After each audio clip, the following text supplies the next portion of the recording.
People who get locked into a vision. All right, that's it, man. That's their drive. That's their passion. Critics don't matter. This don't matter. They're going to do whatever it fucking takes to be the best at what they do. This is Dave Tate with another edition of Table Talk. Today, the focus is going to be on beginners, as far as beginner training, programming, and so forth goes. We will take questions through the live feed as we go through, and that's kind of how I'm going to gear a lot of the topics that we go through with this. To launch off, the important thing to remember with beginners is we have to define what a beginner is. Excuse me. So that can be a high school kid that's training for a sport and they're required to be there. That's a different type of beginner in my mind than somebody that is not required to be there, or somebody that is older, Gen Pop. So there's a huge variety of what I would consider beginners, and then other people would consider beginners being somebody that's already trained for a few years, but they want to start powerlifting or bodybuilding, so they're a beginner to that. So, and those are vastly different as far as that goes as well. So I want to kind of touch on all those, and before diving into that, if you're the person that's training the beginners or putting the programming together for the beginners, regardless if it's going to be the high school kid, the Gen Pop, or whatever, these people are wherever they're going to fall, there needs to be a health history, and there needs to be a medical history, and there needs to be a training history. I discussed these in a little bit greater detail a couple podcasts ago, so I'll just kind of browse over them really quick. The health history, the way that I like to see a health history laid out, is to look at the actual health history, which is what it is, and the questions related to that, and then the current health status, and then what any future health status could be. So that's where you'd be looking at family history and stuff like that. More from a training perspective, more along the lines of arthritic conditions that may be there with parents, grandparents, and so forth. As I proceed through this, you'll see how that has some implications on what I'm talking about. The medical history is kind of like the health history, but to me it's a little bit different, because then you're going to be looking at medications that they're currently on, health history of medications that they used before. They may have had asthma when they were younger.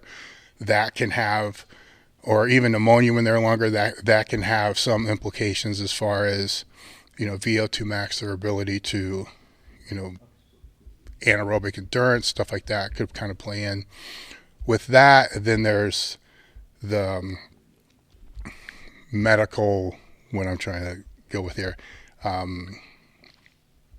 their parents' medical conditions. There's high blood pressure, heart issues, stuff like that kind of all need to play in there as well. And then the training history, what they've done before, if they've done anything, what they've currently been doing before they saw you, and where their aspirations lie in regards to sport, training, or whatever they're in. So to backtrack and try to make this all simple, because my brain's bouncing all over with a million different things that I'm trying to get out of my mouth, which can't come out fast enough, is you can't, in my opinion, you can't just take the standard health history that somebody's going to give you and use that to apply really with anybody, but especially beginners, because that's the launching pad, and so you need to know as much as you can possibly know, because the implications of fucking up are higher. And I don't mean from the standpoint of hurting them or injury or anything like that. You know, a lot of beginners that are getting into strength and conditioning, weight training, whatever it's going to be, they're interested in it. They may not be that passionate about it, and it's the goal of the coach or the trainer or whoever's working with them to introduce them to something that may enhance the rest of their life. And it's very probable that if this is introduced too fast, you know, and incorrectly, and not to the expectations of what they have, it could be something that they will embark on for 2-3 weeks and then never do it again the rest of their life, because whomever they were working with overreached and tried to apply their passion onto somebody else to where that's not their passion. And because of that, something that could have been used to enhance the rest of their life is no longer a part of the equation. So that's where having the most information available is huge when it comes to getting the beginners through. And now with this, I'm speaking about true beginners, people who've never weight trained before, no experience with it. They just decide that they want to get bigger, get stronger, you know, or if they're older, they have been inactive. They know that they need to become active. So from that standpoint, it's a step-by-step basis that has to be, I want to use the word caution, but that's not really the right term. So I just kind of get into it and lay it out. So if it's a high school kid, junior high, whenever the kid's coming to you, and you got to figure out why they're coming to you in the first place. Is it because a coach is telling them to, their parents is coming to, or because they really want to? That you have to figure out, because you're not just trying to train the kid. You're going to try to get the kid to buy in to whatever training that you're getting and want them to do. Because again, it's something that can be fucked up very easily. And we live in a world where everybody is looking for hacks and quick fixes and everything. So your kid that's coming to you, or the beginner that's coming to you, they're going to think that there are all these secrets and hacks and quick tips and all this bullshit that the industry's kind of thrown out on them. And you're going to have to educate them on the fact that that's all bullshit. And in most part, the majority of the trainers and the people that are out there are actually selling this bullshit. So your back is kind of against the wall if you're the trainer or the coach, because you're going to look like the person that doesn't have the quick fix and the answers and all the other stuff. And you have to convince them that everybody else is full of shit, which is basically the entire industry and media and everything else. And you're right. So that's where that trust has to be developed. And if you're bringing them in and you're not showing any interest in what they like, what they don't like, what they've done before, the health history, all the things that I talked about before, if you're going to come at them and say, here's what you're going to do because I'm really good at it and I really like what I do, and just do this because you're the expert, you fucked up, you know. And you can't come at them and say that you can't be the quick fix person, because if you're the quick fix person, it doesn't take very long for them to figure out they're not making the progress with you that you claimed that they should. And then they're going to leave and just bounce around like everybody in the industry, almost, from person to person to person to person, because nobody can live up to the quick fix that they're actually trying to sell. So it's, like I said, the industry is just bullshit. So you got to stand out from all that. And you do that by treating the person with respect and honesty, and figure out, and it doesn't matter if they're 8, 9, 10, 13, 14, 15, or 50 years old. It's the same thing. You have to build that trust to be able to know that they're embarking on something that's, a journey that's, it's going to come fast, at the very beginning, which is, I'll get to that next. And then it's going to get a little bit harder. And there is going to be hard work. There is going to be consistency. There's going to be those things that kind of play out. But the first thing is the communication and making sure that you're on the same page with them, not that they're on the same page with you. So you got to kind of meet them where they are instead of trying to get them to meet you where you are, because you're the expert. And in their mind, you're no more of an expert than the people on TV or the people selling online training on Instagram. You're exactly the same. So you have to separate yourself from that standpoint. From there, when you're working with beginners and you're talking at the true beginner and you're talking about programming, it probably doesn't matter as much as people make it out to be, because they're going to make progress no matter what they do. So you got to establish what the goals and the objectives are for the person that you're going to be working with. Again, based upon health history, training history, all those things. So I'm not going to keep repeating that from this point forward. So based upon those things, you're going to set objectives that you're going to want to see from them, and then objectives that they're going to want as well. So their own goals and whatever they're there for has to be kind of implemented in with that as well. From that standpoint, those objectives are going to be pretty cut and dry from the onset. Consistency is going to have to be one of them. So it can be once a week, twice a week, whatever you're going to set it up to be.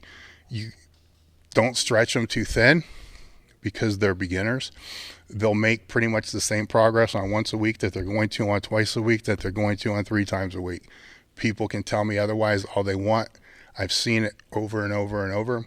And while they're beginners, they're gonna make progress on pretty much anything they do. So if you know that's the case, then you're going to ride that wave the best that you possibly can, while educating them and making them more consistent and teaching them what the process is, so they understand that as they keep continuing to do this, that the training is going to have to evolve, and that once a week or twice a week may not be enough. It may have to, graduate into something else.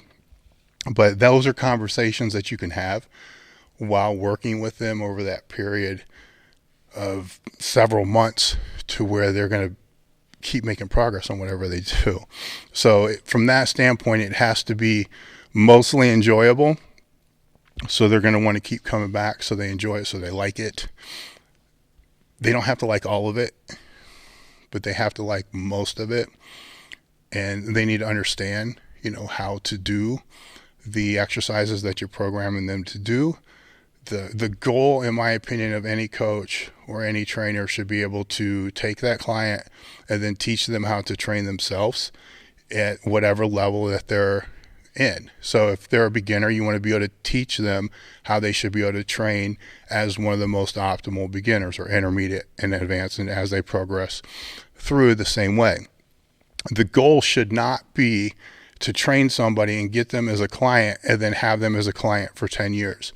If they so decide to do that, that's fine, but that should be their choice, and it shouldn't be because they have to have you because they don't know what they're doing.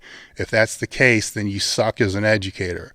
You should be able to teach them what they need to do on their own and let them go. And for those people that are concerned about their personal training business and income and all this other stuff, you got to understand that one client that you teach to be able to train themselves over a period of a year and a half, or whatever it's going to be, is probably going to return 10 clients in exchange. Or you can just keep that one client forever and never teach them how to do anything on their own, and then the referrals are going to be nowhere near. So the lifetime value of that client is going to be 10 times if you're teaching them how to go about doing this on their own than if you did not.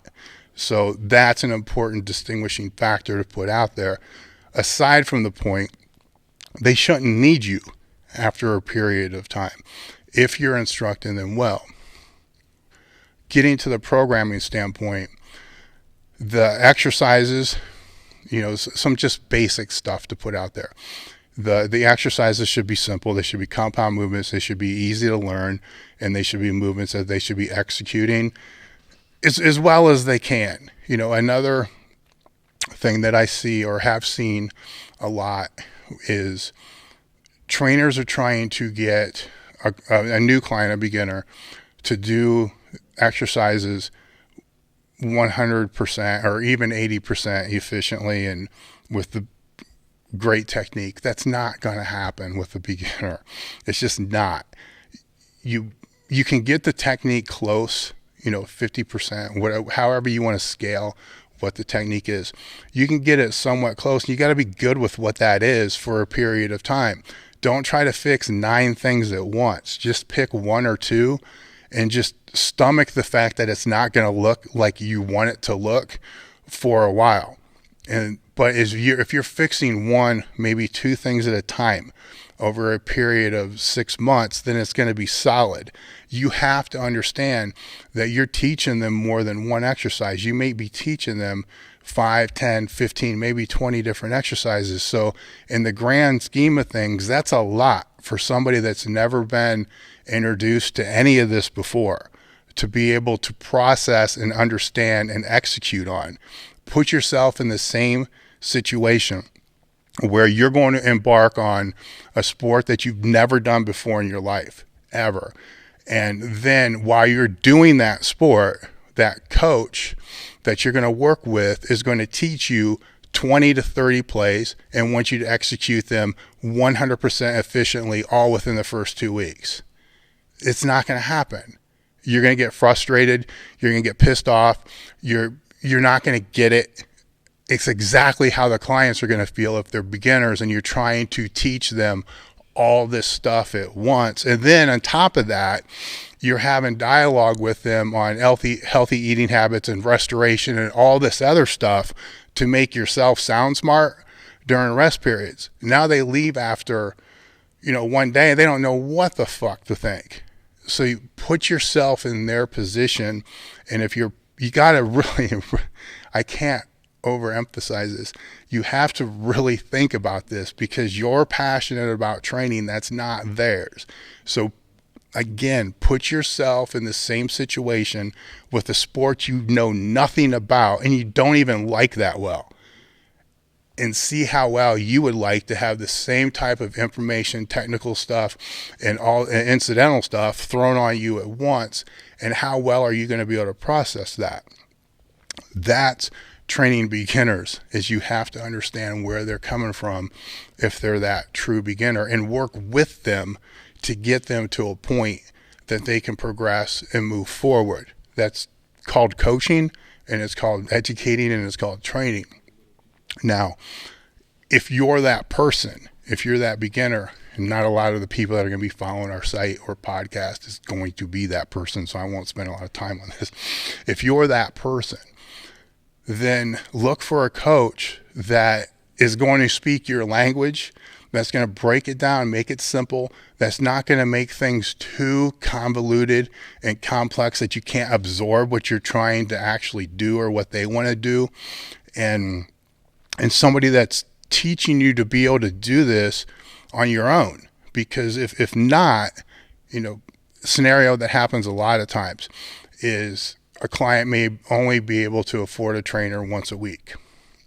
They really, in time, they're probably going to need to train 2 or 3 times a week.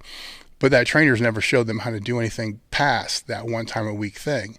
So then that person eventually down the line comes in the other 2 days a week, has no idea what they're doing. That's a situation you don't want to be in. And that's if you're the person that's looking to begin a program, you don't want to be that person. So if you are that person, first off, you don't have to hire a coach, a trainer. You don't have to do any of that shit. All of this can be self-taught. In most gyms, there's going to be somebody that will show you the exercises for free, from the onset of the membership. and it's not that complicated. It's when you go online and you search these things, elitefts.com's got a ton of stuff, and you search these things. Simple is always best. If you're a complete beginner, it's doing whatever you're going to be consistent at. If it's decide how many days a week you want to commit to it, and then whatever you think that is, do half. So if you think you're going to go and you can do 4 times a week, do twice, because most people are going to overreach and over extend what they think the true abilities are going to be and what their motivation is going to be. It's better to start lower and build it up than to start too high and quit.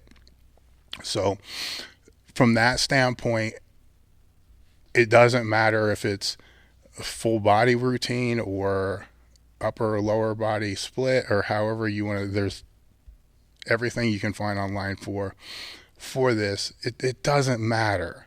Just forget all the shit that you're going to read, and just for I'll get into the powerlifting part here in a minute, but for kicks, I just searched the stuff before I did the podcast to see if I was a beginner and I wanted to search exercising with weights and weight training or whatever, what's going to pop up. I'm reading, first articles to pop up or shit about mesocycles and macrocycles. I'm like, you fucking kidding me? This is what's going to pop up for somebody that's want to start lifting weights that knows nothing about it. So just find the simplest thing and avoid all the noise. If you're that person that wants to start working out, just avoid anytime you're reading or you're a part of anything in the exercise community. If it starts to seem like it's too much and it's just a lot of noise, just avoid it. Get the fuck away from it and just figure out you need to do 4 or 5 exercises, go to the gym, execute them, and be done. Make it as simple as you possibly can with the only goal of being consistency, and let the beginner gains, which everybody's going to have, just let them happen as they're going to happen. Regardless of what anybody tells you with the hacks and all the bullshit that's out there. There's no hack that's out there. There's no fucking steroid there's no supplement. There's nothing fucking out there from a hack standpoint that's going to work better than fucking beginner gains. Nothing. So whatever is going to progress is going to be made in the first 3 to 6 months. There's nothing that can be better than just showing up and doing it. And this is where the industry tries to capitalize on this shit and oh god damn, it fucking drives me crazy sometimes. But they try to capitalize on it and they get everybody on these fucking supplements and stupid programs to make them think that that's what was actually responsible for the beginner gains in the first place, and it wasn't. So of course they're going to be disappointed 6 months or a year later when they try the same shit again and it doesn't work as well. Then they fucking quit because they don't understand what the process was, because nobody wanted to fucking tell them because they're too busy trying to fucking monetize on what it is. And now I just got off on a rant. So anyhow, dial it back in. Okay. So if you're a coach or a trainer, break it down to the communication, get on their level, move forward. I'm going to move off that beginner and go to somebody that's been training for a while. They think that they're serious with it and they want to power lift or train like a power lifter, or bodybuild and train like a bodybuilder. So a little bit different definition of what the beginner is going to be from this standpoint. Those people are going to be a little bit different because they're going to like what they're doing, which is why they want to kind of take it up a level, because they've already been training recreationally, or however you want to define that, for a while, and they like it, and they want to take that next step, next level, whatever it's going to be. Again, the same thing kind of applies here. When you search how to power lift or how to train for a powerlifting meet and all this other stuff, you're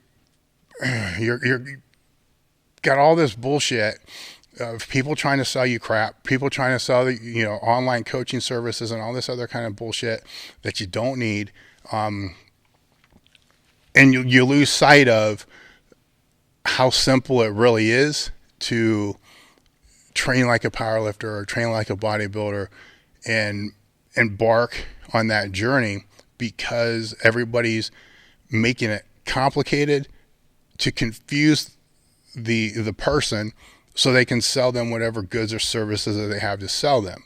Strip all that crap away, and what you find is the training's pretty simple for the beginner, again, that wants to embark on that. It doesn't matter what program you're going to jump on, you're going to make progress from that. The only difference is don't overestimate where your starting point is.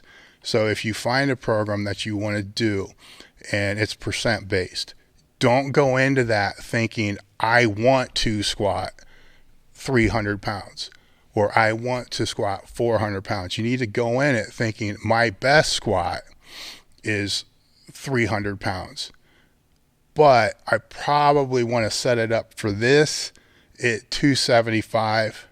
So I would break it down a little bit instead of overreaching on it to make it more manageable to go through the program, because you probably haven't been through anything like that before. And from my experience, most people are going to overestimate where their max is. And if you overestimate, it's going to hurt the training program and the process of the training as it lays out. If you underestimate, it's not going to screw anything up. Actually, it will probably work better. So there's no harm in ever us underestimating. There's big harm, huge harm in overestimating. So you don't want to do that. From that standpoint as well, if you're going to do this, I'm a big proponent of the training environment and, training partners and stuff like that. So try to see if there's somebody that you can train with that can help you from that standpoint. If not, that's okay. You can still figure it out.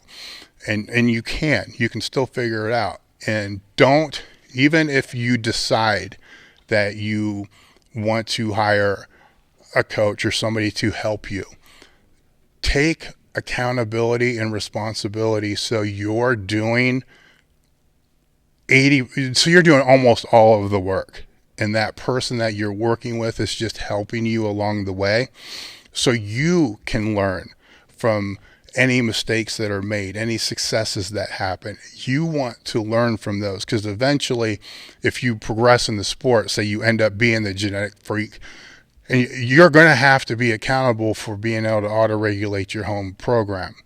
By that, I mean there's going to come a time to where you're going to have to make decisions throughout your own training program on if you have to push a little harder, if you have to back down. And as a beginner, you're not even going to know really what I'm talking about that much. But you need to be aware that that is going to be where the future lies. And if you're not educating yourself to the degree that you're going to be able to make those decisions on the spot, on the fly, then you will hold yourself back and limit what your overall true personal potential is from that.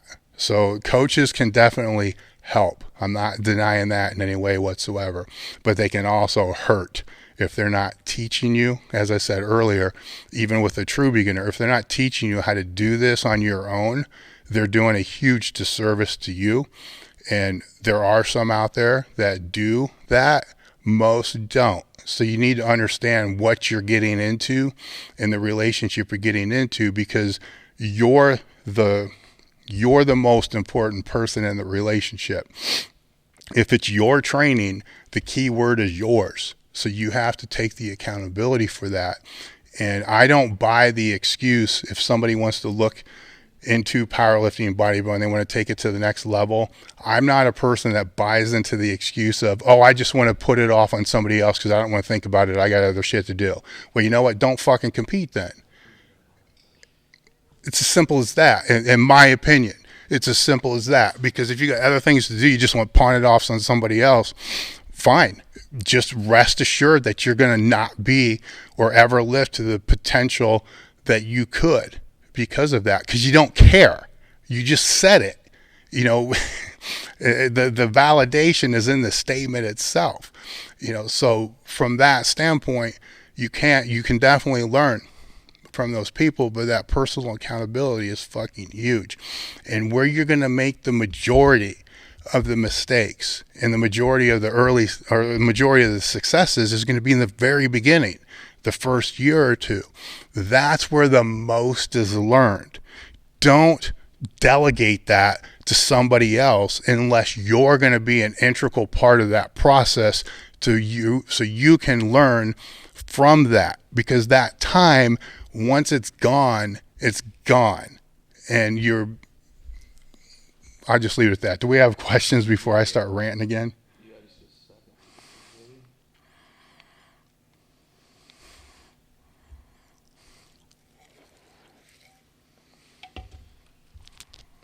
All right, first one from the live stream here. Can you hear me there, Dave? Mm-hmm. This guy said, do you believe beginners should run like 6-week programs that are short enough to account for a large increase in strength, the beginner gains? Is there a such thing that exists, the beginner program that accounts for beginner gains?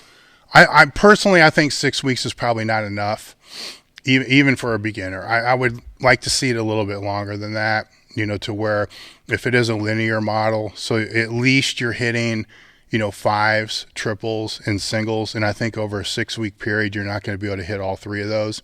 That's excluding a hypertrophy phase, which would be, the higher repetitions. But the reason I excluded that is a lot of times if it's a beginner, they already have a base developed of training in that 8 to 10 to 12 repetition range. So they've kind of already done that hypertrophy phase before they've even embarked on any of this stuff. But with that, 6 weeks is, say it's 4 to 6 weeks would be a good block period for each one of those rep ranges, the 5s, the 3s, and maybe not so much the singles, but the 5s and the 3s, the singles would be a little bit less than that. So I agree with what you're saying, but I don't know if I agree with the time frame. So I'd extend that out a little bit. But yeah, I would, as long as those training phases, those 6-week phases, for a beginner, I'm not that concerned about that. I'm a big proponent of having long-term periodized plans, 2 years, sometimes more than that. I'll break from that philosophy if it's a beginner and they just want to kind of get their toes wet. So I'm okay with a 10 week, is 10 weeks where I go with that. I'm okay with like a 10-week plan. I wouldn't be okay if it was a 10-week plan, then another 10-week plan, and then another 10-week plan. Because after a couple 10-week plans, they should kind of know, is this something they really want to embark on or not? And after a couple of them, if it is something they want to embark on, then I would step back and say, where do you want to be 2 years from now? And then plan out the 2 years based upon that. But for the beginner, yeah, that's fine. Okay. I know you've answered this in a recent podcast, but if you can touch upon this quick. This guy said, I'd love the opportunity to train under Dave Tate for just a weekend. How does one go about that? I have the train your ass off things that I do. I have one coming up where it's already sold out. I would say watch my Instagram because that's where I would launch it next time. But I have a feeling, because I've had a lot of people through this podcast ask about that. And I think the next one that we do, I'll promote through this YouTube community thing, which is on, Josh does that, but we'll do it through the YouTube and let people know. And I'll announce it on the podcast first and say, look, we're going to launch her on whatever day, and then let people know and kind of go from there. The other thing with it is I'm going to have to probably, next time I do this, do 2 or 3 weekends in a row, because I always open it up to past attendance first. And the last couple of times that I've done this, I've not been able to open up to anybody else because they keep coming back. And it's not a bad thing. I'm more than happy for that. I like it better because I get to know the people a little bit better as well.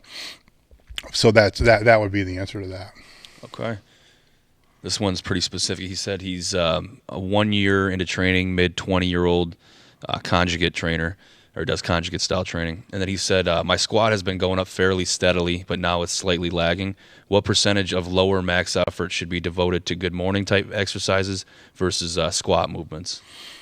It's a little tricky because I don't know why your gains are starting to slow.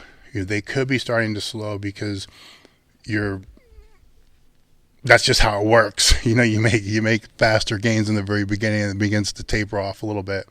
So your progress right now,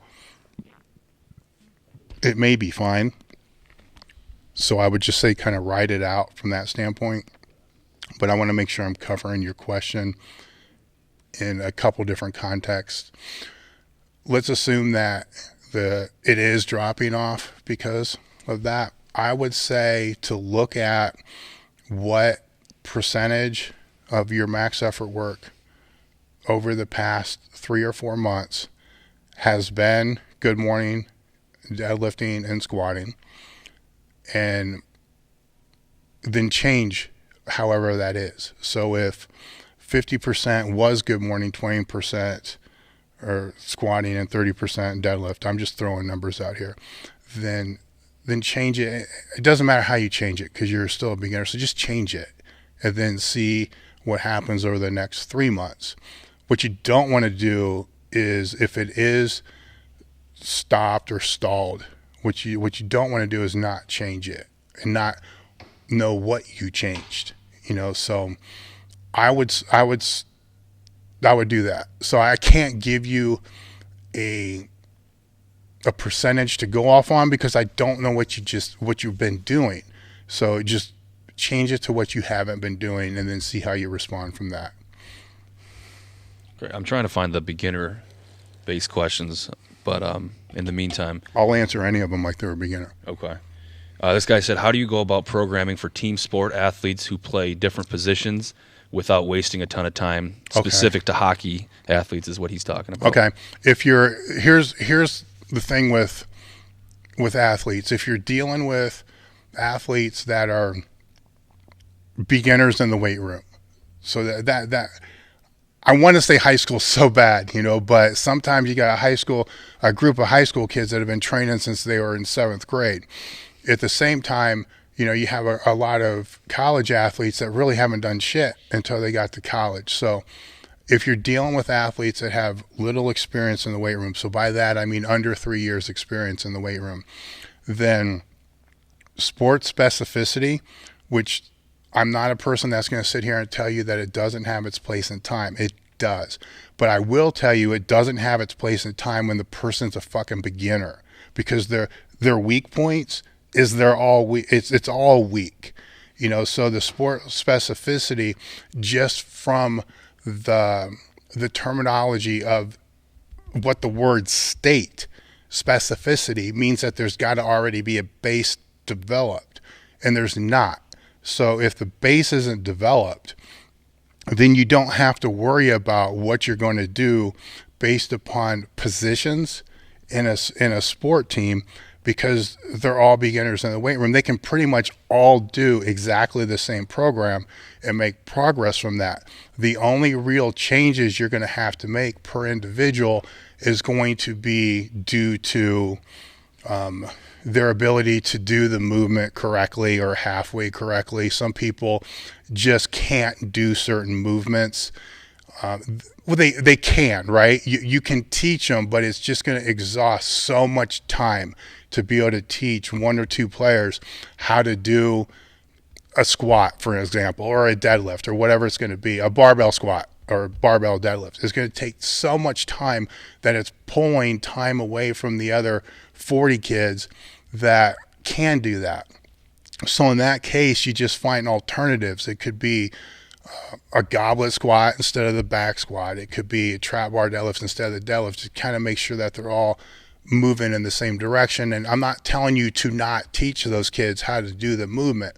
What I'm telling you is don't let that hold back the everybody else that you have to work with because of that. Give them alternatives which are going to accomplish the same objective, and then work on that objective with them in whatever time period it takes them to get up to speed with that movement, because some may just not ever be able to do it because of how their biomechanics are. I mean, there can be a lot of reasons for that, but that would be my answer there, is find what you're comfortable with, what the players are comfortable with, what they're going to buy into, and then push them that way so everything gets stronger, and then worry about the specificity after they've already developed a solid base to be able to even look at that to begin with.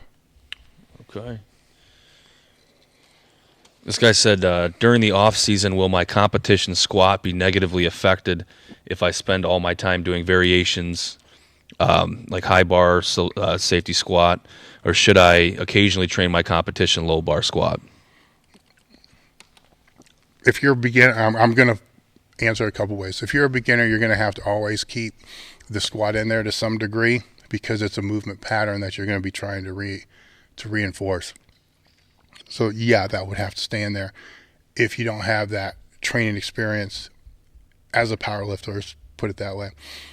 If you do, and you're going into the off season, you already know, if you've competed several times, you already know in the off season there's a really high likelihood that you're not going to be as strong as you are, while you're training for a meet, or the last 6-8 weeks before a meet, or however you want to define what that is. That's normal. That's part of the process. You get that. If you're a competitor, you get what I'm talking. You get it.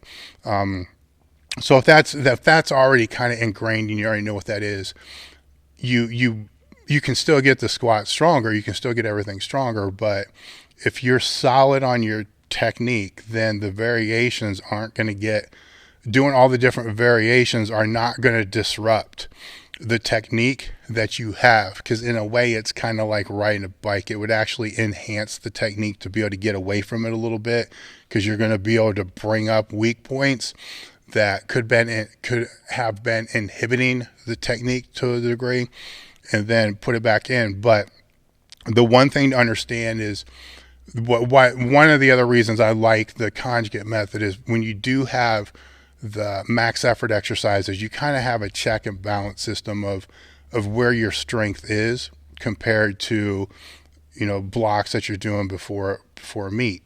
So if, for me and anybody that I would be working with or helping, I'm okay if it falls 10%. If it falls more than 10%, I'm not so okay with that, because it's too hard, to start climbing that back up again. So if it begins to fall under that 10% variance of your max effort exercises before meet, a couple months before meet, and so forth, then you're probably going to have to throw those movements back in to build them back up again, because whatever you're doing from the standpoint of the variations are not having the correspondence that you would like to see. That 10% difference takes into account, peaking for a meet, the body weight differences, supplement differences, if that's part of that. So it takes all those into account from that standpoint. If it drops lower than that 90%, say it's 85%. From what I've seen, every 5% under that 90 that drops is another 4 weeks you need to build in to the front end of however long you determine your in season, if you want to call it that, training plan to be. So a lot of people will use 10 to 12 weeks for that in season, training plan. If it falls to that 85%, then that's going to move out to 16 weeks. If it falls 5% more, it's going to move out, another 4 weeks. If it starts falling more than that, then it could be a whole, 8-10 weeks just to get back. I call it the starting line, just to get back to the starting line again. And a lot of times that bigger deficit happens if there's injury, surgery, something like that, to where the athlete is forced to take an extended period of time off. That definitely knocks that down a little bit, and that needs to be built into the front end. Next one is, what are the best ab movements for a beginner? Best ab movements for a beginner would be, I'm a big advocate of a hanging leg raise. I don't think there's a better ab, core, torso, however you want to define it, exercise than what that is. Without swinging, it's not a kipping leg raise. It's a hanging leg raise. If you have to start with just knee ups, you just do the knee ups. Then you can go from a knee up to a hip rotation, and then knee up, hip rotation to straight leg raises, and then straight leg raises to where you kick the bar above your head and kind of progress that way. But that's not enough. If it's a beginner, from that standpoint, the beginner also needs to learn how to keep the torso tight. So planks are up there as well. So those two would be my top two. They're not going to be the only two. Things will move in and move out, but those two would make up the pillars of what I would be talking about with that.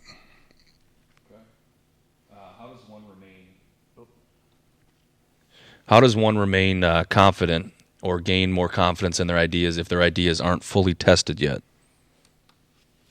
You shouldn't be confident in ideas that aren't fully tested. So I don't know how to answer that. I think you're confusing the word confidence with, I don't know what you'd be confusing that word with, but an idea necessarily shouldn't have a whole lot of confidence behind it because it's just an idea. A plan might be a little bit different than an idea, but an idea should be something that, it's going to be fluid because it is just an idea. An idea that's not executed is it's nothing. It's dust, it doesn't mean anything. An idea that's executed would be a plan. So yeah, I don't really know how to answer that because I'm not really too sure what you're actually asking. Okay. Let me see here. This guy said, what are IT bands and what are their purpose in the deadlift? What are IT bands? You talking about the muscle group or are you talking about some kind of band?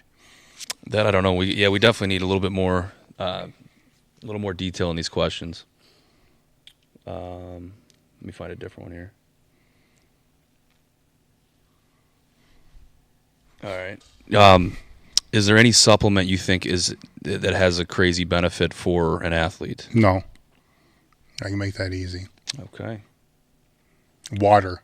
That's the best supplement you can take ever. Agreed. Is there any difference between cutting calories or adding cardio when it comes to metabolic adaptation?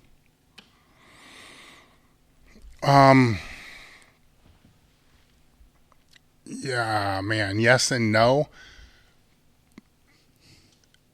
That's a tricky one because it's, when I think of that, what I'm thinking about is somebody that's going to diet down, lose body fat.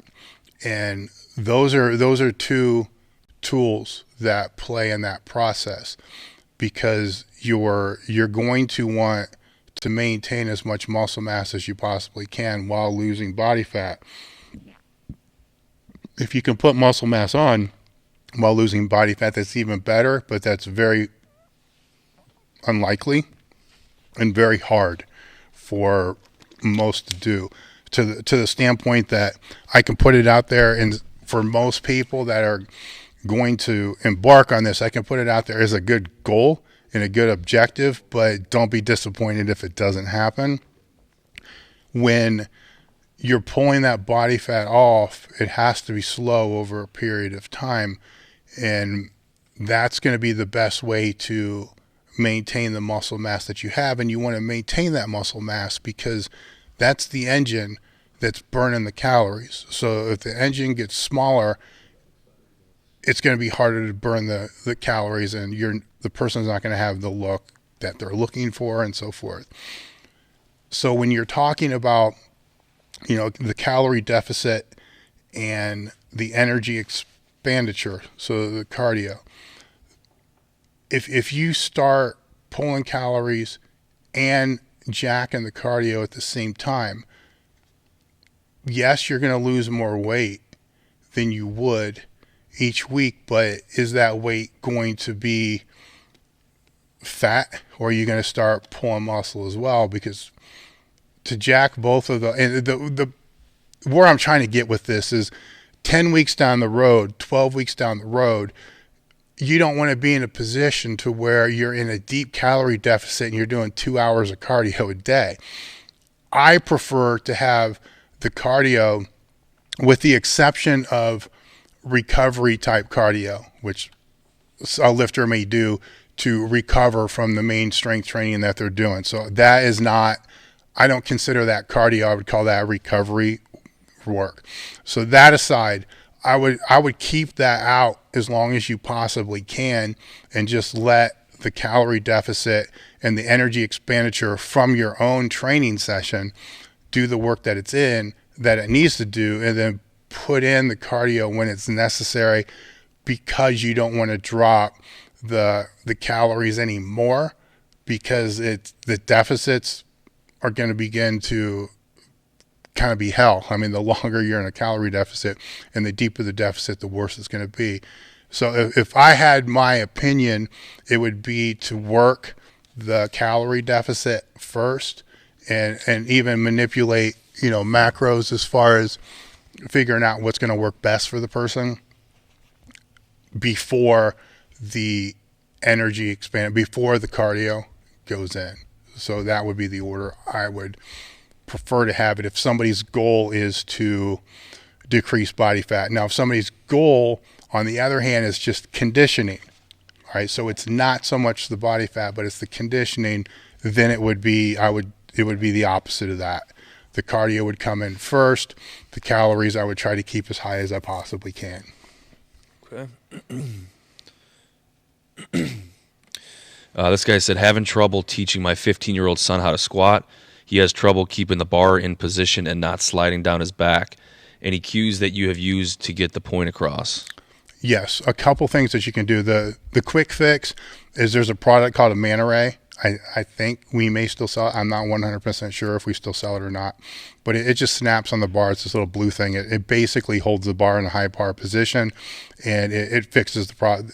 It doesn't fix the problem, but it's a Band-Aid to the problem to allow you to work on the other motor abilities of the squat, where you want them to sit, staying stable, staying tight, not having unnecessary movements and all the other kind of stuff. So what that does, if it's a beginner like you're talking about, a kid like you're talking about, it eliminates one factor from the process immediately. And that one factor you're eliminating from the process sometimes is something with a lot of kids, they just can't get out of their head. They don't like the way the bar feels on their back. It feels like it's rolling all the time. They don't really have a shelf to be able to hold it on. Even if you chicken wing their elbows, it's still moving around, and it's distracting is what I'm trying to say. And it's very distracting. And if it's more distracting, then it's worth just Band-Aid it however you need to do so. It can be a Man Array. You can even stick a pipe insulation on the ball, whatever, a towel, whatever it takes to be able to eliminate the distraction and work on all the other components of the squat, and then you can revisit that later down the line. So with that said, because that would be the route that I would go. With that said, then I would work on different hand positions on the bar. It's nothing's ever concrete, so I can't sit here and say have them move their hands in and turn their elbows up. That might work, but I've seen other kids that you move their hands out and pull their elbows in, and then it sits better. So you have to play around with stuff and see. The cool thing with kids is they'll let you know. Usually, especially if it's your own kid, they're going to let you know immediately, how they feel, and ask, how's it feel, common sense type stuff like that. But with kids, they're a little bit different. They're a little bit more vocal. So if you tell them to move the hands out and it doesn't work, you're going to see it immediately. And doing another set with their hands out isn't going to make it better. It's like one strike and they're out with whatever adjustments you're going to make. And then you'll see things that get a little bit closer, then go from there. A lot of times I've had success just by telling them to squeeze the bar harder, because that's going to flex their lats without them really knowing that. What you don't want to do is speak to them like you would your training partners. So if you get underneath there and you're smacking them on the upper back saying flex your back, shoulder blades tight, lats tight, they don't even know what the fuck the lats are, let alone how to get them tight. They don't even have lats. So you have to find different terminology to be able to get them to do what you want them to do. And I've had the best luck with things that involve the bar, like squeezing the bar or grab the bar and pull the webbing of your thumb, out. So basically you're telling them to pull the bar apart, but they're not going to know what you mean when you say pull the bar apart. But if you show them, stretch the webbing between your thumb and your forefinger on the bar, they're going to know what that is. Different things like that can have a bigger effect. Okay. Is it a good idea to just use the programs out of the Programs That Work ebooks on elitefts.com and switch back and forth between styles of programs? This has been working really well so far. I don't want to coach. Yeah, I mean, if it's already working very well for you, then stick with it. But what I would challenge you to do is, because it's working well for you, try to figure out why. Like, what program are you going from and then moving to, and then maybe going back to again? Because without you knowing what you're doing, you're kind of going through a block periodization program, which isn't necessarily, laid out in block terms, but you have, 8 weeks focusing on one thing, 8 weeks focusing on a different thing. And while it may still seem like they're all peaking programs, there's going to be differences between those. And I don't know which programs you're talking about, and even if you told me, I'd have to look them up to be able to see, because it was a while ago, to be able to see. But there is something going on in there with the way that you're stringing things together that I want to bring your attention to, so you can look and kind of figure out what it is. Because when that stops working for you, the actual programs stop working for you, that inherent philosophy that you're stitching together will continue to keep working for you if you know what that is. Okay. In the raw squat, should a lifter prioritize having an arch while they squat, or should they be focused on squeezing their glutes throughout the entirety of the movement? I have to see the person squat to know what that is, because the word arch means a lot of different things to a lot of different people. Because the word, if you have somebody that is in an anterior pelvic tilt, the hips are pushed way far forward, and I tell that person to arch, then their hips they're going to come neutral. If they're starting and their hips are neutral and I tell them to arch, then they could very well end in this extreme posterior pelvic tilt. So neutral is kind of where you want it to be, and that neutral is going to be determined by how somebody's hip structure is, how these other things are. So I can't answer that, because while arch seems simple to define, it's not. And that's where there's been a ton of confusion across the board on what cues mean. And I've been guilty of it in the past, because what most people will do, myself included, is you take what's always worked in the gym with the people that you work with, or that's worked with people that you've coached. And then a lot of those cues kind of shine through because the way that you teach that cue. So you may tell somebody, to arch. In all reality, that's not what they're doing. They're neutral, compared to where they were, or their back's tight, and that action of telling them to arch gets their back tighter, more so in the upper back than it is in the lower back. And then that begins to apply, online, and then online it gets distorted because different starting positions and different views from that standpoint. And it took me a long time to be able to see when people would take cues that I used to tell everybody to do and then apply it, and I'd look at it and be like, what the fuck are you doing? And they're doing exactly what I told them to do, and it's not what I was telling them to do. It's just what I was telling them was wrong. And if they were here, or if I was working with them personally, I would not have used that same cue. I would have used something else. So you got to be careful when it comes to cues. And that's a lot of the reason why we just started the technique, what do you call that? Technique teardown. So I can explain as I'm breaking down people's technique, the cue that I'll use and what I'm actually trying to get the person to do. So it's more important to understand what you're supposed to do and then looking for specific cues that you're going to use. Okay. Not sure if you touched upon this. If so, we can skip it. But this one is, hey, Dave, I started a new conjugate program, but I have been lifting for a while. How often should I change my max effort and dynamic effort main movement? I like the rule of changing the max effort exercise every week, so I can make that simple. There are times when you shouldn't. In those What's the longest you would go? Sorry to cut you off there. Me, no more than 2 weeks, and that would allow 1 week. Say if it's an exercise like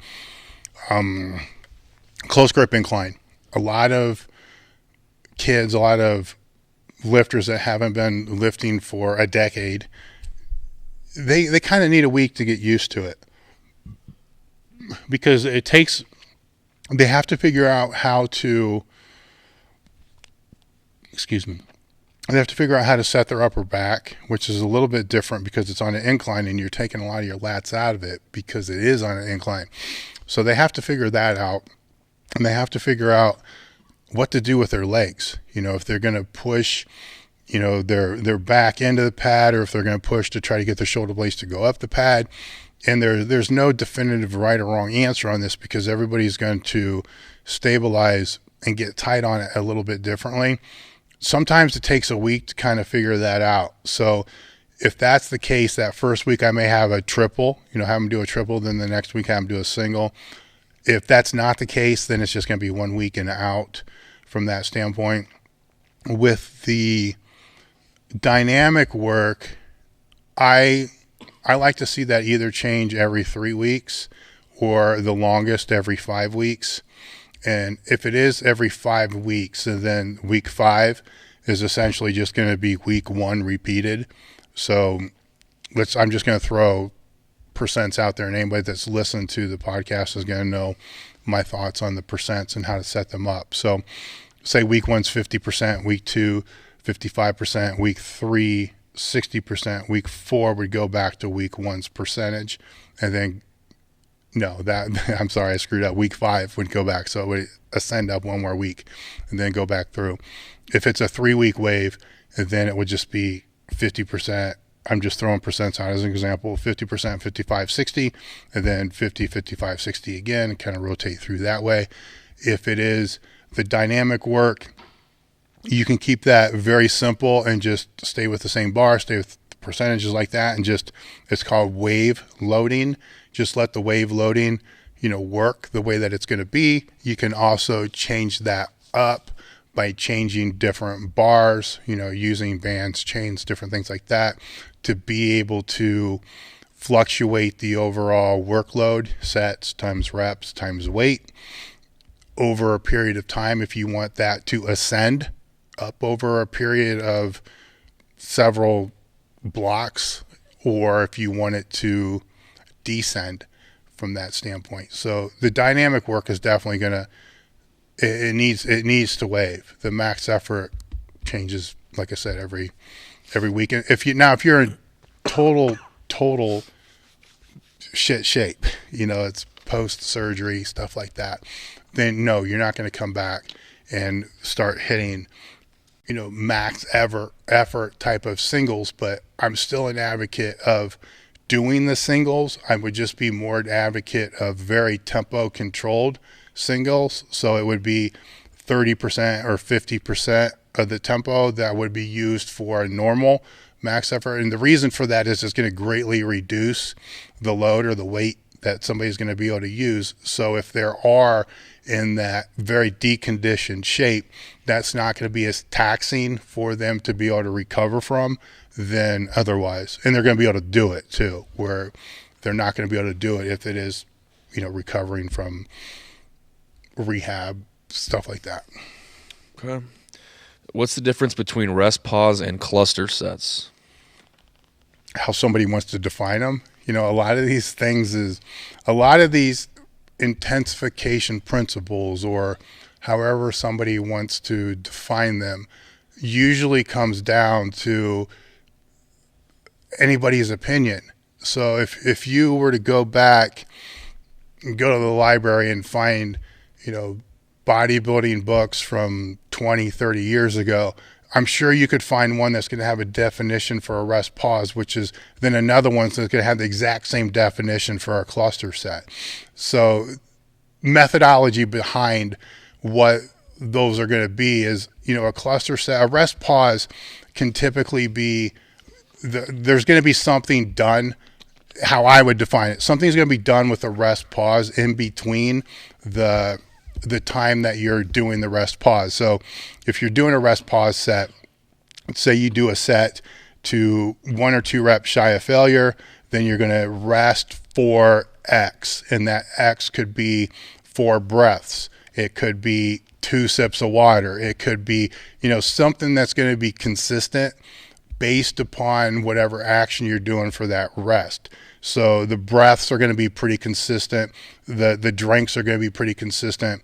So it could be 2 reps shy of failure. Then the way I would put it in, if I was logging it, it would be,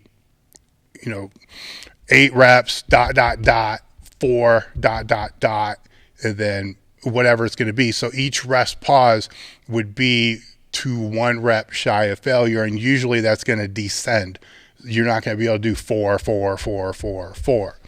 When I'm programming or putting somebody out there to do a cluster set, then it would be 4, 4, 4, 4, 4, 4. And then that time period between those is going to be established in such a way that I think those 4 reps are going to be able to be achieved for how many clusters I'm going to have. So it could be 3, 4, or 5.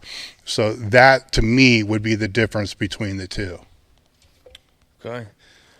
This guy said, should you use the competition grip or a close grip when doing movements like the floor press or board press? I personally feel strong in both ways. But considering this is for beginners, why don't you just talk about what your process is for selecting your grip for squat, bench, and deadlift and accessories in general? Okay. For the to answer the first question, for the max effort work, the board press, floor press, stuff like that, it really depends upon what you need to build up. For most people, they're going to have to build their arms up. So I'm going to default more to a modified close grip or a close grip. So using a regular power bar, to me, a close grip would be 1 finger on the smooth or 1 finger, away from the smooth. A modified close grip would be, a thumb away from the smooth or a pinky on the rings. That's kind of where that would be defined. If it isn't so much the arms and its shoulders and stuff like that, then I would work more a wider grip or even an ultra wide grip. But that's rarely the case, in my opinion. It's usually going to be, closer in that range. Where there's a discrepancy is people are always, I don't want to use the word always, people are mostly going to be stronger the wider they go. So they're going to always want to move their grip out because they're going to be able to be stronger. So you want to avoid that urge as much as you can, because it's not so much about what you're going to do in the gym, but what you're going to do on test day or meet or whatever it's going to be.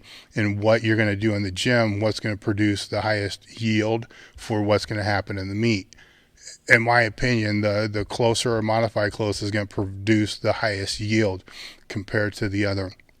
Now, if it's a beginner, what grip should you have the beginners use on the squat, bench press, and deadlift? That is a good question, because I let them grab the bar first and see where it's going to go. And then the first thing is to make sure it's even. And that's, with a beginner, it's never going to be even.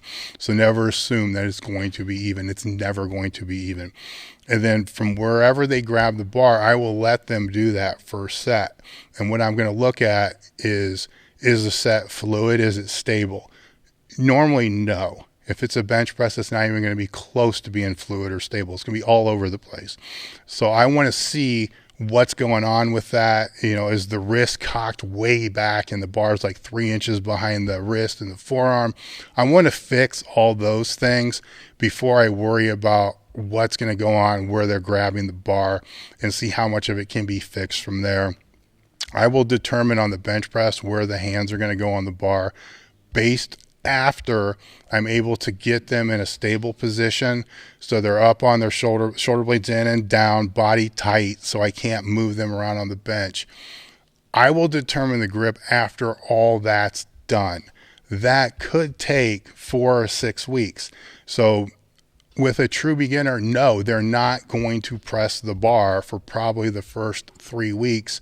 If I'm working with them, I will have them hold a broomstick or a light tsunami bar, any bar that they're just going to hold at the very top. And then I will try to pull it side to side, push it forward and back to teach them how to grab the bar and how to keep their body stable on the bench. If I can't get them to even stabilize that at the top, and I'm not yanking it from side to side, I'm just pushing it. If they can't stabilize that with any type of tightness, I'm not having them lower the bar. You have to stabilize force before you can absorb force, and you have to absorb force before you can produce force. So why in the fuck am I going to have them absorb force if they can't even stabilize it? I'm not. So that has to be developed first. And while that's being developed, if they are tight and I'm trying to move that bar around and it is tight, then I will tell them down, up, and then have them go down and press back up to see if they maintain that tightness. No, they're not, but they will over a period of time. When they're able to do that for 5 or 6 reps, then I will start thinking about, let's progress from here in a normal progression standpoint. So that's the bench. And to go back to the grip, I can determine what grip they should use once they're tight, once they're stable, and they lower the bar down to their chest. From that standpoint, I want to put their grip in a position to where their elbows are going to be the highest from the floor. So in the bottom, if their elbows are 5 inches lower than the bench pad, I'm going to have to move the grip out.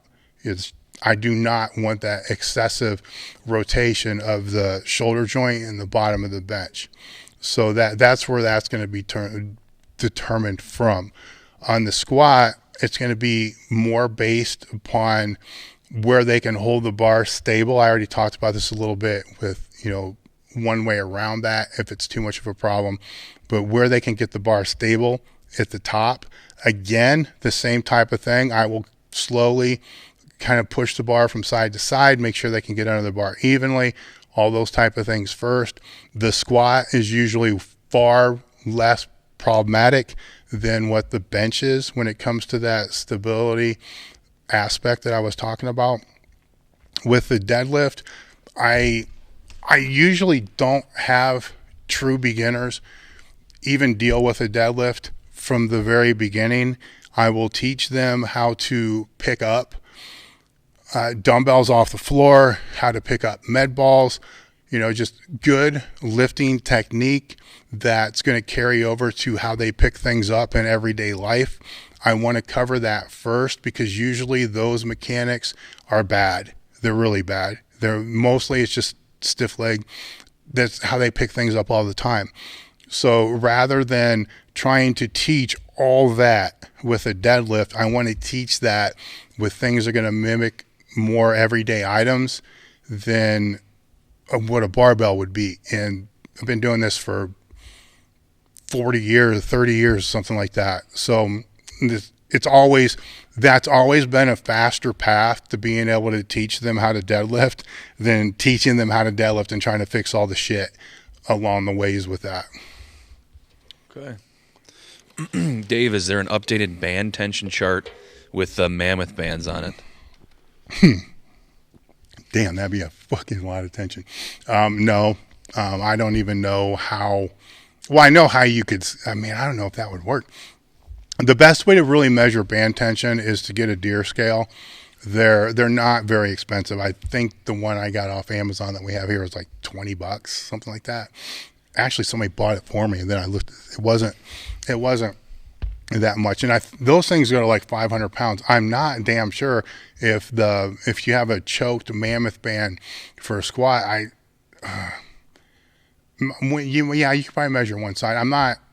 I would guess and say that thing is probably going to be 300, 350, something. I don't really know what it is, but that's how I'd go about doing it. It's a hell of a lot of band. The other way to go about it, if you really want to know, is the band thickness with all the bands that we sell is the same. So if you look at the width of that and you know how much a strong band is or an average band is. I think a mammoth band is like an average and a light. I could be mistaken. So you could add those two together, and that should be very close to what the mammoth is going to be. Okay. Should a quote-unquote bro lifter with a couple years experience go back to the basics when training for strength sports and address weaknesses? Yeah, I mean, everybody should go back to the basics. It doesn't matter if it's a pro lifter or an experienced lifter or an advanced lifter. The person that's going to excel at the basics to the highest degree is going to be the person that's also going to compete at the highest level. Okay. This guy said, Dave once said that one of his top tricep exercises was cable standing French press. Can he elaborate a bit in terms of transfer, how it should be done right, etc.? Is that true? I don't know. I probably said that every exercise is a good exercise for the triceps. I'm trying to think. Well, if you had to say now, what would you say too before you answer? Well, I don't know if I ever said that because I haven't been able to get my hands behind my head like that for probably 2 decades now, to be able to do that. But I know where this is coming from, and I know why that you have a greater range of motion with that. So if it's tricep development, you're going to have a greater range of motion with any type of French press. It just becomes a little cumbersome the bigger somebody's arms get, and if there's any shoulder problems and stuff like that. But you can get very close to the same thing with a cable machine. A low. It doesn't even really need to be a low pulley. It can be like a mid-height pulley. And when I say cable machine, I'm not talking a lat machine or a low row machine. I'm talking like a functional trainer, cable crossover, or something like that. So if you use a long strap, we have one in here. I don't even know what we call it. I'm pretty sure that we sell it, but each side of the strap, I believe, is probably close to 3 foot. So it's probably a 5 foot strap. So it's pretty much the same strap as what an upper body sled strap would be. Then it's slipped through a carabiner. So it's long, and you can put the cable, depending upon, for me, I can't go all the way down to the floor because it's going to crank my shoulder back too much, but I can go like 4 or 5 holes up, and on the machine that we have here, it's not, it might be knee level for me. So it's providing, a little bit of a downward pull, but not that direct downward pull. And then hold it behind the head so that you try to get the elbows, as close to pointing straight up to the ceiling as you can. That's where the shoulder mobility comes in. If there's any shoulder pain with this, stay out of the range where there's pain. And because you have that long strap, the strap's not going to hit you in the back of the head. So if you use a short strap, this is the problem with a lot of the standing French press and even incline bench French press and stuff like that, is the strap ends up, you have to hold it too far behind your head that it stops really being a tricep extension because the elbows are too far back. When you have a longer strap, and the reason you got to put it back there is because the strap's sitting in the back of your head. So if it's a very long strap, that's never going to hit the back of your head. So then it can be standing, straight up, or the elbows pointed somewhat forward. Or another one that I really like is it's basically a standing tricep extension with the same strap, except now you're going to have the pull being horizontal and then step forward, and just the same. You can do JM presses that way. You can do tricep extensions that way, and then the straps not even hitting you in the back of the head.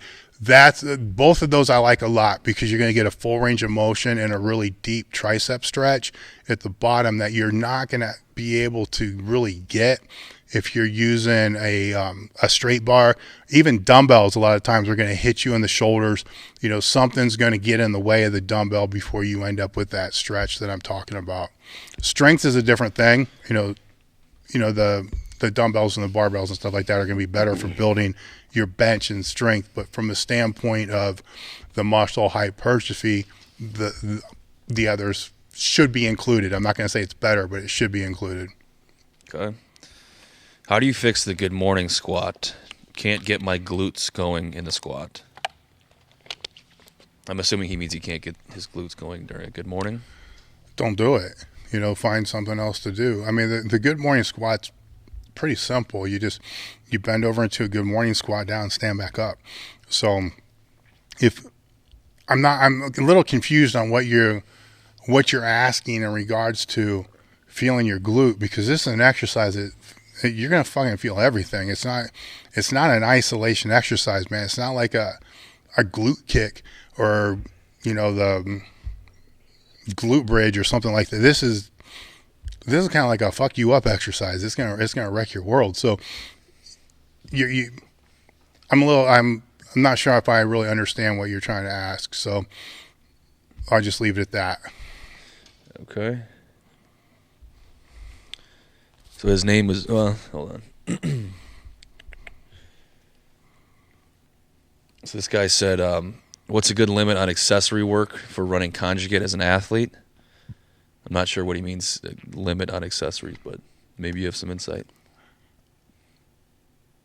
I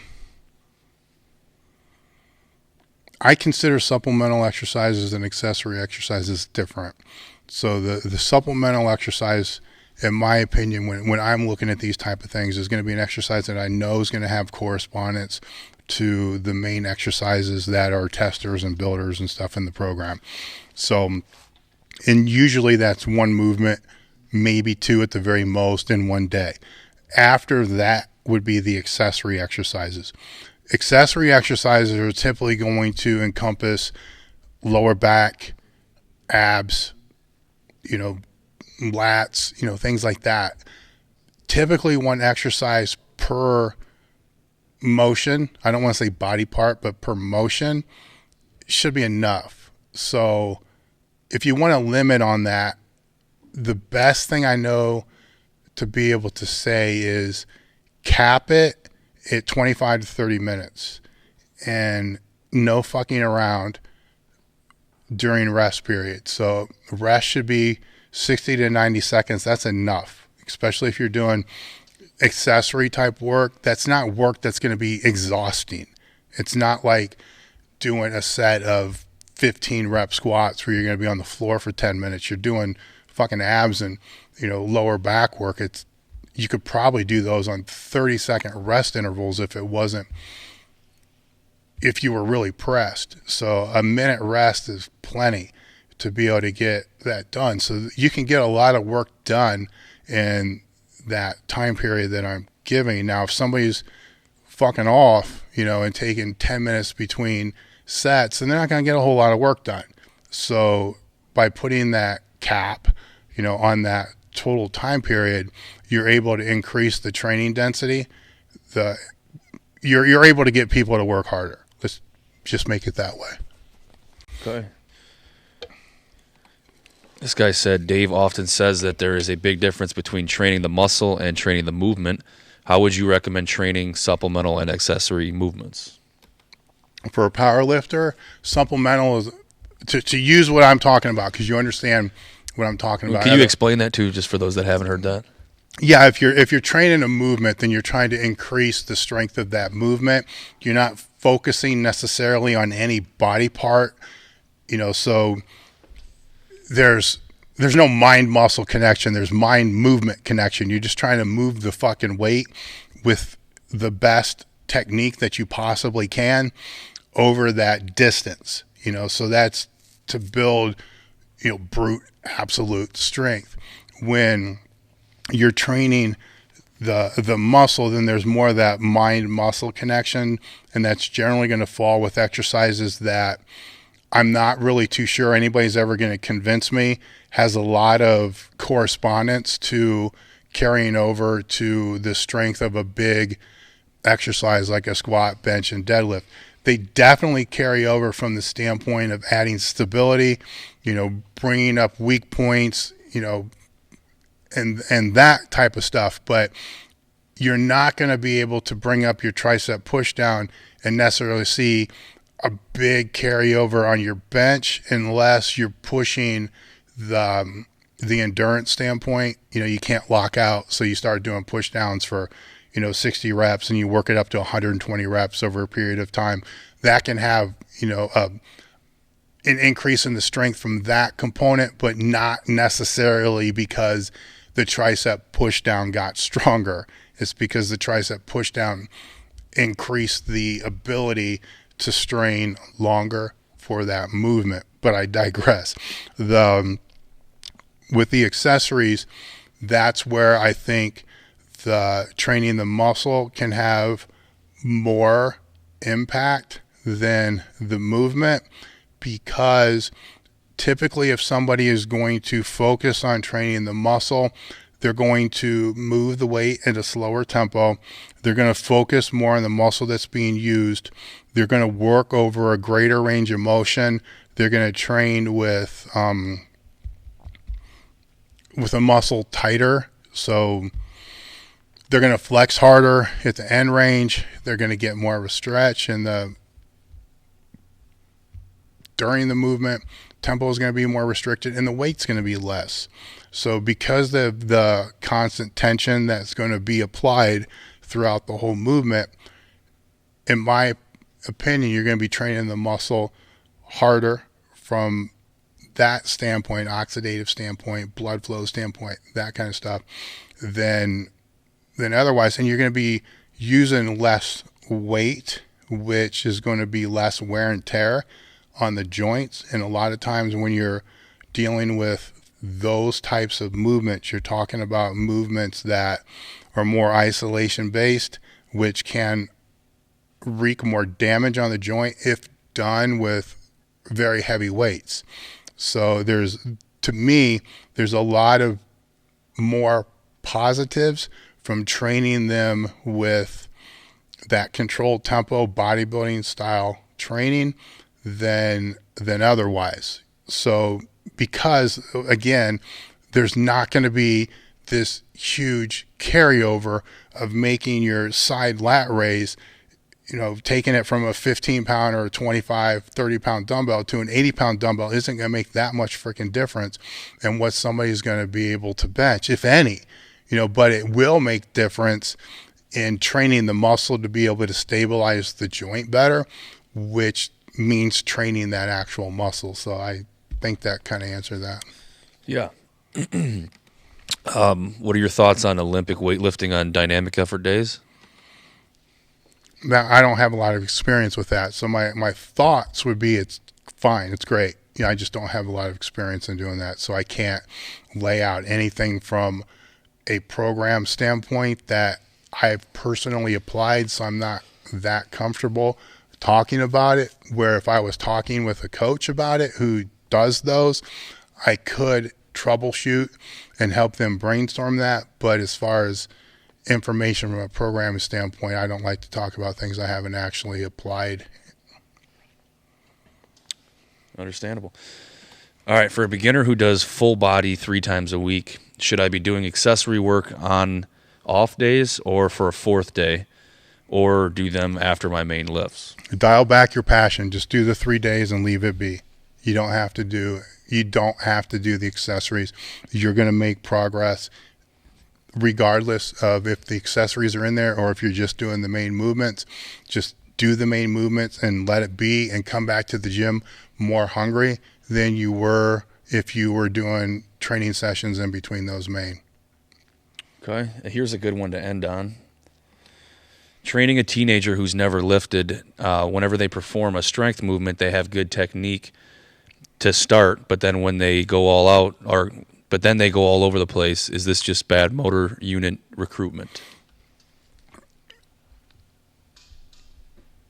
Yes and no. It's they haven't developed the muscular coordination or the neuro.